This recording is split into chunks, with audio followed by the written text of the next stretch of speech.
Привет, друзья! Как вы помните, моим предыдущим проектом был паровой мотоцикл. Это была прекрасная и теплая история по созданию и испытанию маленького паровоза. Объект этот был довольно-таки необычный. Мотоцикл этот не имел ни одного проводочка и вообще электричества в принципе. Только огонь и вода, как в старом добром 19 веке.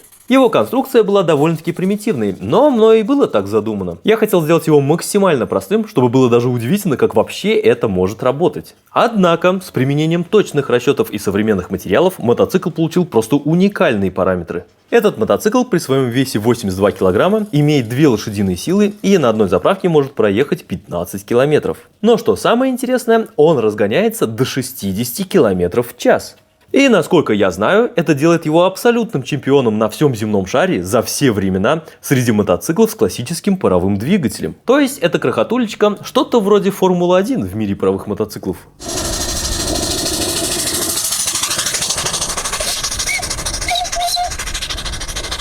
Этот проект вполне так можно считать удачным и законченным. Однако, где-то в глубине души я очень скучаю по тем временам. Это загадочная и таинственная тема стимпанка, возрождение забытых технологий, технологий старого мира. Все это веяло какой-то необычной и необъяснимой романтикой. И пока я создавал этот проект, на моем канале появилось большое количество таких же поклонников стимпанка. Периодически они меня спрашивают, когда же мы снова вернемся к теме паровых машин. И я думаю, пришло время, друзья, дописать пару строк в эту прекрасную стимпанк-историю.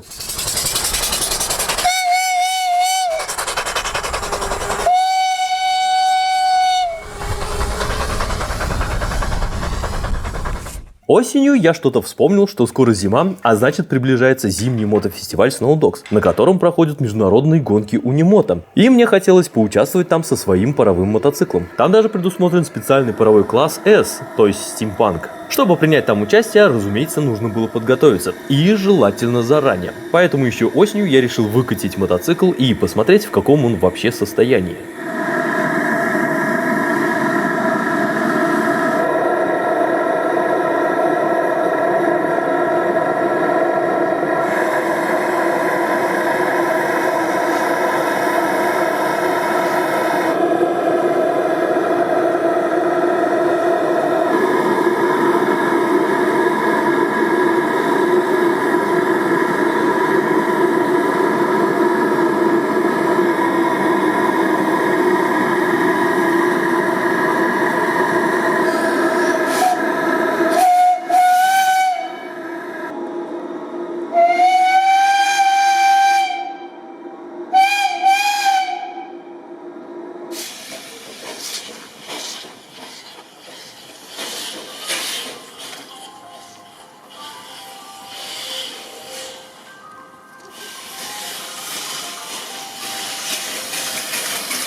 Мотоцикл довольно-таки шустро так разгонялся, и все выглядело вполне так исправным. Но с последних времен мотоцикл проехал довольно-таки много так километров, и мне захотелось обновить второпластовые кольца золотника. Немного выровнял поверхность парораспределителя различными шкурками и вырезал новые второпластовые кольца. Затем я подключил воздух с компрессоров и немного обкатал детали.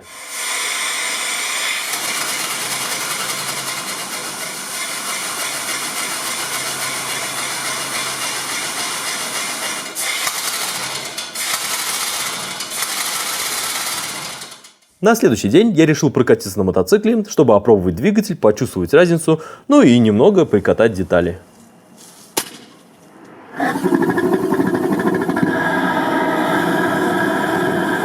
В этот день у меня было хорошее настроение, светило солнце, и я был абсолютно уверен в успехе этой операции. Но я просто еще не знал, что меня впереди ожидает. После выравнивания поверхности и замены второпластовых колец двигатель нужно обкатать не только на холодную, но и на горячую, чтобы они прикатались, так сказать, в расширенном состоянии.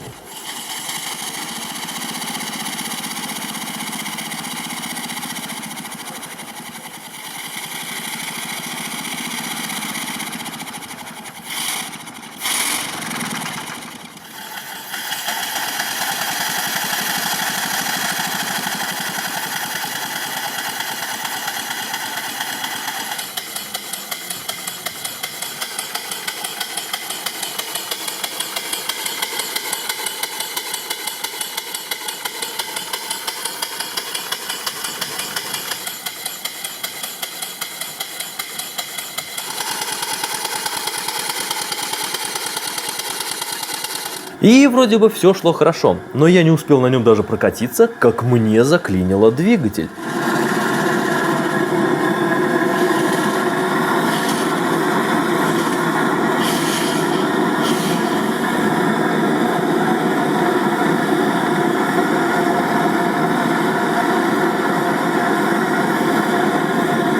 Дела были плохи, и я сразу понял, что почему-то новые второпластовые кольца расплавились. Я, конечно, попробовал прокатиться, но уже было понятно, что дело труба.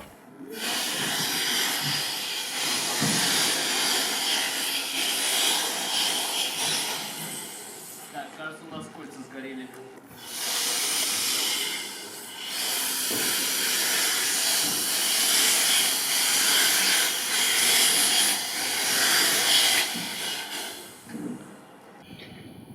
В этот вечер даже гудок этого паровоза звучал как-то грустновато.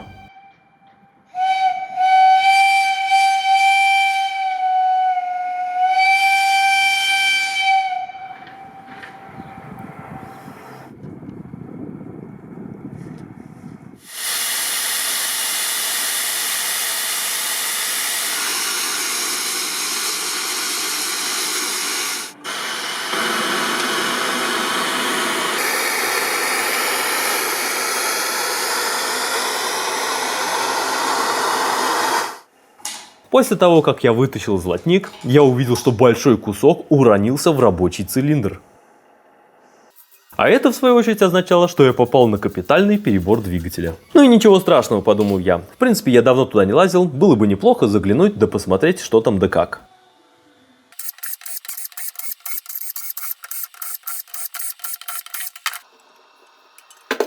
Все алюминиевые каналы выглядели нормально и, в принципе, имели практически свой первозданный вид. А вот на крышке парораспределителя я обнаружил какой-то очень странный крепкий налет. Даже не могу предположить, что это вообще такое. На ржавчину как-то не очень похоже. Такое впечатление, как будто сюда налили какую-то краску. Рабочий поршень чувствует себя прекрасно. К нему у меня нет совершенно никаких нареканий. Все-таки нержавеющий цилиндр и второпластовые кольца – это, на мой взгляд, просто идеальное сочетание. Практика показывает, что это сочетание работает изумительно даже без какой-либо смазки. Заменил прожженное кольцо золотникового клапана и начал собирать двигатель. Но наперед хочу сказать, что эти второпластовые кольца у меня тоже расплавились. Итак, я перебирал двигатель аж 3 раза, пока до меня не дошло, что мне просто попался второпласт не той марки. В итоге я где-то нашел свой старый кусок правильного второпласта, и на этих кадрах я уже в 4-й раз собираю двигатель.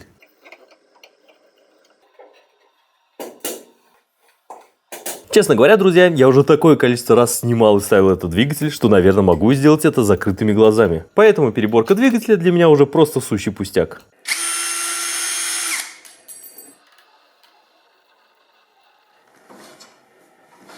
Посмотрите-ка, да у нас здесь есть компрессия.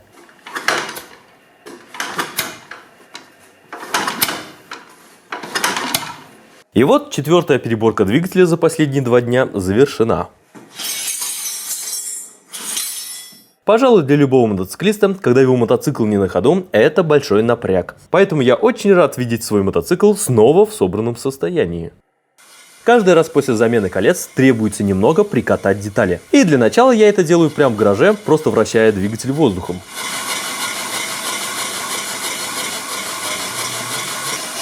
Честно говоря, друзья, мне очень нравится смотреть, как работает паровой двигатель. Когда смотришь на всю эту кучу ожившего железа, все эти слаженно работающие механизмы, это меня как будто словно гипнотизирует. Множество физических законов вперемешку со всеми механизмами работают как слаженный оркестр. И создается такое впечатление, как будто они все там играют какую-то свою техническую музыку.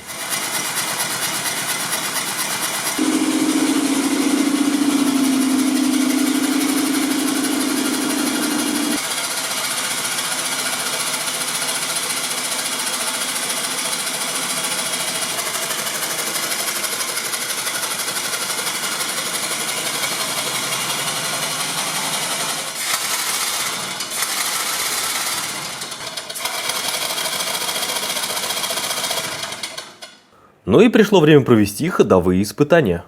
Еще даже не взошло солнце, как заработала паровая машина, и вся округа погрузилась в туман.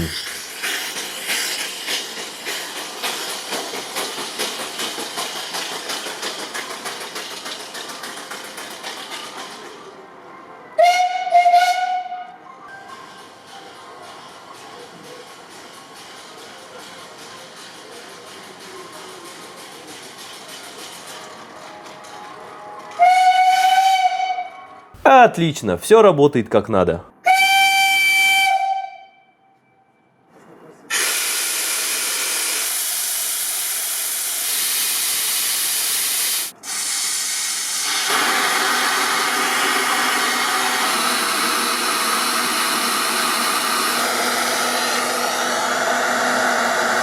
Раз с двигателем разобрались и там все в порядке, теперь паровой мотоцикл нужно превратить в паровой унимото. И начать я решил с колеса. Поскольку это зимние соревнования и гонки проходят на льду, необходимо было зашиповать колесо. Ну как зашиповать? Если шурупы по дереву можно назвать шипами, то пожалуйста. Однако шиповка саморезами – это старый проверенный способ. Он очень дешевый и очень эффективный. По определению, болид унимото – это аппарат с одним колесом, поэтому от переднего колеса придется избавиться. Тем не менее, чтобы это как-то могло ездить, нужно сделать некую раму с лыжами. В концепции, которую я придумал, на этом аппарате я буду ехать стоя, поэтому я еще приделал некий подиум с рулем. Мне же нужно будет за что-то держаться. В общем, приблизительно как-то так.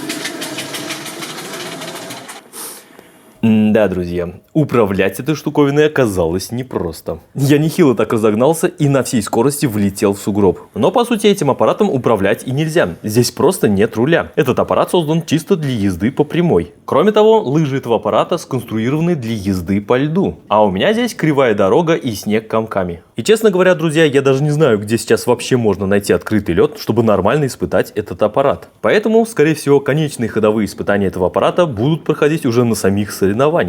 Но вообще, друзья, если кто-то из вас внимательно смотрел весь мой канал, то вы уже знаете, что в прошлых годах этот аппарат на Snow Dogs уже участвовал. Первый раз я пытал свою удачу, когда у меня еще был установлен котел прямоточного типа. В тот год удача мне не улыбнулась. Система была настолько сырая, что я даже не смог доехать до финиша. Но тогда я не стал сдаваться и спустя некоторое время установил котел классического типа.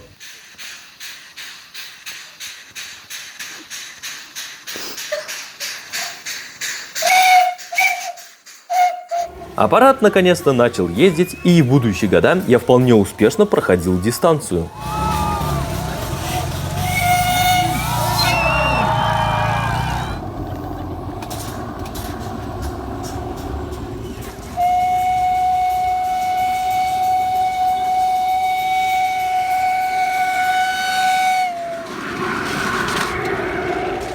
Теперь же я немного модернизировал раму этого унимота, да и двигатель с тех пор пережил очень много различных изменений. Поэтому в этом году я снова хочу погоняться на треке, бросить всем вызов и, возможно, даже побить рекорд скорости для паровых унимота. Ну что ж, я считаю, что мы готовы. Поехали на соревнования. Что такое Snow Dogs? Это зимний мотофестиваль, а по сути большая мотовеселуха. Об этом мероприятии я более подробно рассказывал в предыдущей серии. И, пожалуй, главным событием всего этого фестиваля являются международные гонки унимото.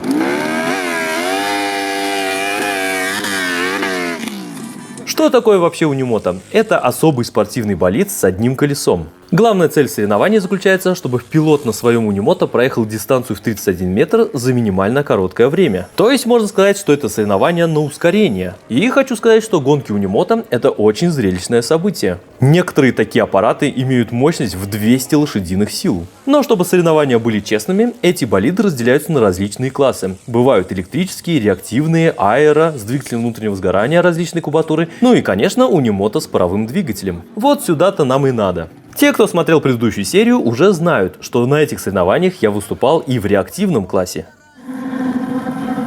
Как только я растопил свой паровоз и подал первый свисток, народ сразу окружил меня, ведь такой аппарат — это довольно-таки диковинная штука. До заездов оставалось совсем немного времени, как у меня начались проблемы. Потек кран. И потек он так хорошо, что я не был уверен, что вообще хватит воды дотянуть до соревнований. Дела были так плохи, что пришлось выпустить весь пар и производить экстренный ремонт, так сказать, на коленке. Но на этом фестивале все пытаются друг другу чем-нибудь помочь, поэтому нам удалось быстренько завершить этот ремонт, снова растопить котел, и мы даже успели к первому заезду соревнований.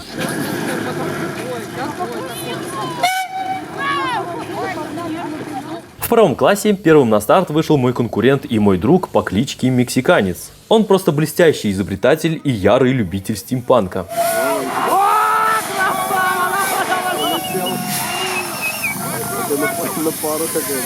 Но, к сожалению, в этом году ему не повезло, и у него что-то там сломалось. Что ж, очень жаль, ведь его аппарат невероятно сложный и, на мой взгляд, реально достоин всех оваций. Кстати, друзья, напишите-ка мне в комментарии, хотите ли вы, чтобы я сделал отдельную серию про его парового монстра.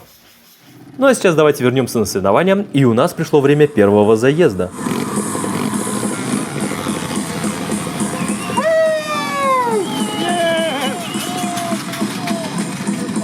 В первом заезде я старался сильно не гнать, так как я еще не знал, как управляется весь этот аппарат на льду. И мне было очень важно именно пройти дистанцию в зачет.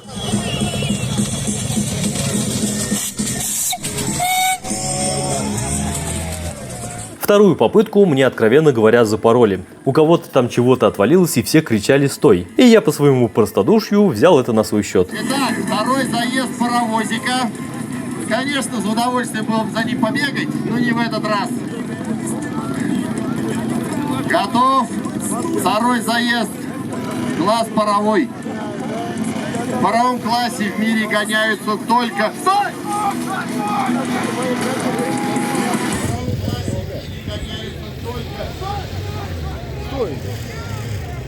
Стой, колесо отвалилось. В мире гоняются только... Вот один. Вот. Второй паровоз. Уйди!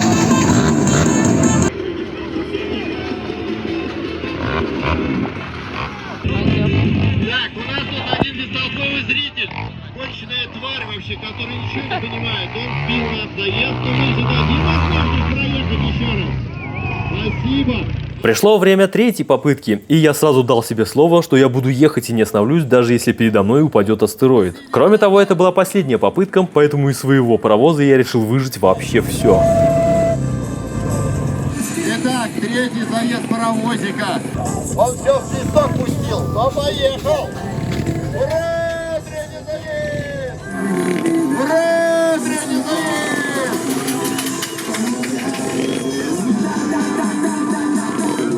7,92. Ура, третий заезд!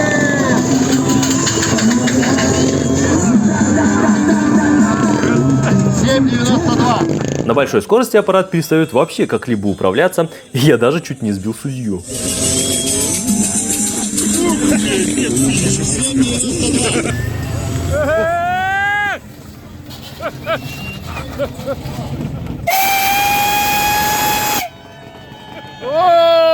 Но в итоге мне все-таки удалось побить абсолютный рекорд скорости для паровых унимото. И на радостях я так дуднул, что там даже ничего видно не было.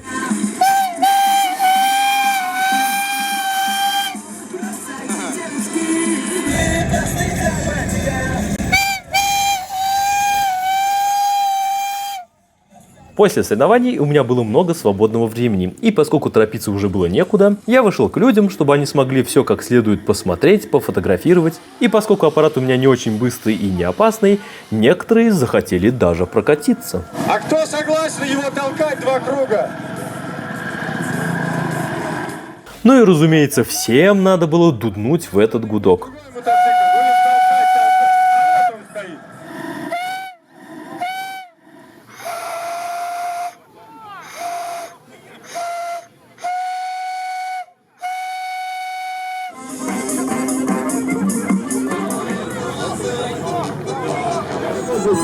Ну а вечером, после отдыха и веселья, началась церемония награждения. Выключайте музыку, эй!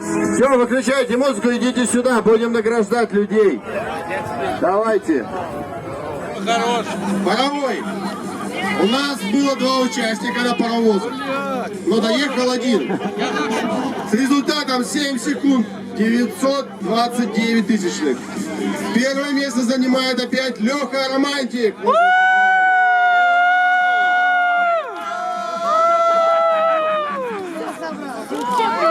Представляете, сколько я ему кубков должен? С ума сойти.